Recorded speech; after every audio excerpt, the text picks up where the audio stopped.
People often assume that apocalypse means the end, but it actually means change, and has not a lot changed with most of the feminine. Grab treats and refreshments. Y'all gonna want to tune in for this one.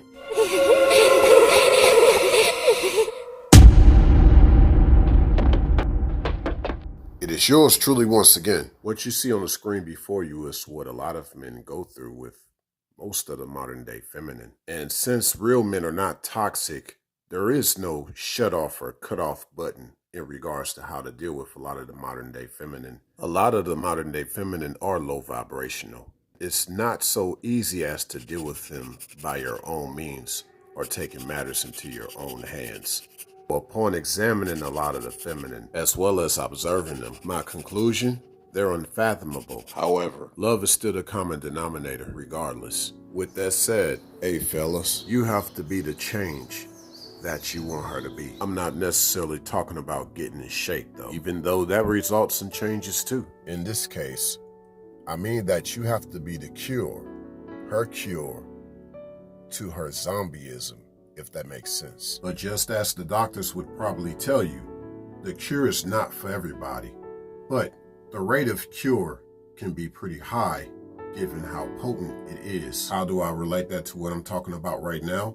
The cure that I'm speaking of in regards to how you, yes, you gentlemen, embody the way you desire her to be for you is given the different testimonies and miracles that you have in your life that she witnesses.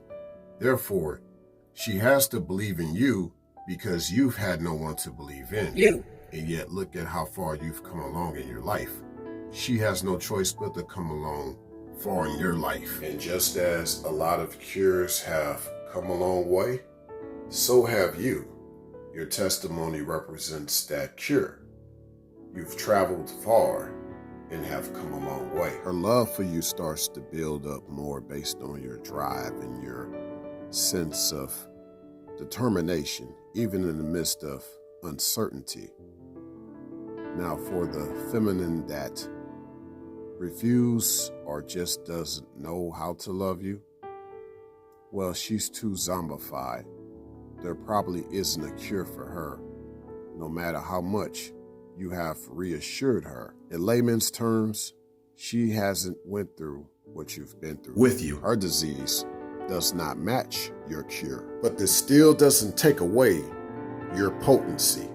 It doesn't take away from your potency, aka your testimony, because this is also like as if you're a good donor, but she was just never a good recipient.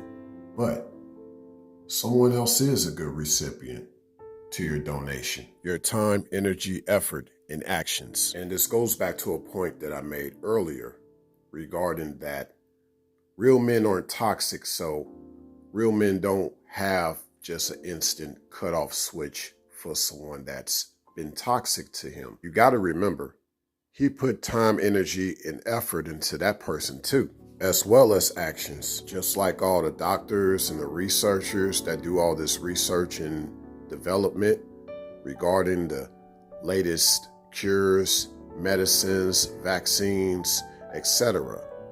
Well, some projects turn out not so good projects, but lessons are learned from those projects and you apply that to the better project that's forthcoming, upcoming, to produce better results. So a man's ex never really goes away in that sense.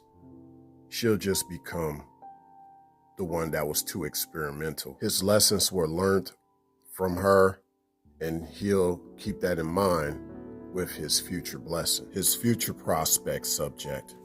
And the subjects that aren't suspect, you won't reject because they show respect. She'll reciprocate your inspections, respect. Because after all, she wants to be around someone that listens and can give her an analysis of herself in a way of her knowing her worth to that particular man. The subject is never a perfect specimen, a true subject that isn't suspect. Fellas, you have to make her a special woman. Research versus experiments. I want y'all to keep that in mind because the opposite of what I'm talking about is actually where there's a controlled experiment. Get it? Control, experiment.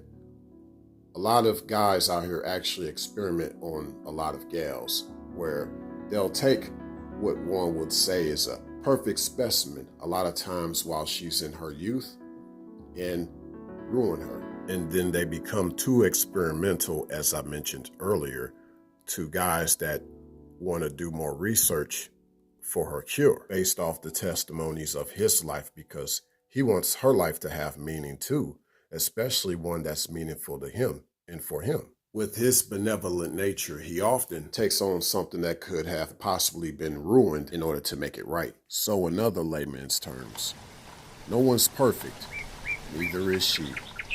But she loves the fact that you have taken her on, regardless. And so for the remaining of days, because she's not suspect, all she can do is just pay it back to you with sincerity, appreciation, and reciprocation. Especially if along the way, she wasn't so perfect with you as the thoughtful, loving, and initiative man that you've been to her. So remember what I said before regarding apocalypse. It doesn't necessarily mean the end, it means change. As I said earlier at the beginning, there's been a change in a lot of the feminine. A lot of them have gotten bad. But the other side to this apocalypse per se is it's definitely not the end of the world, and it won't be the end of the world. There's still room for change. It's not too late. Change for the better. And for a lot of the feminine, that change is going to come through her accepting a man's love, because he still has love for her. She may have beauty, but it takes a man to make her beautiful. She drinks too much, she smokes too much, she eats too much, she jokes too much. Byproduct behaviors from her being zombified in the Matrix. A man's testimony and love may or may not cure that. Her continuously being single is now looked at no different than a disease that's incurable. She's not used to love because love has never been her normality. Feel free to like, comment, share, and subscribe. Thanks a million.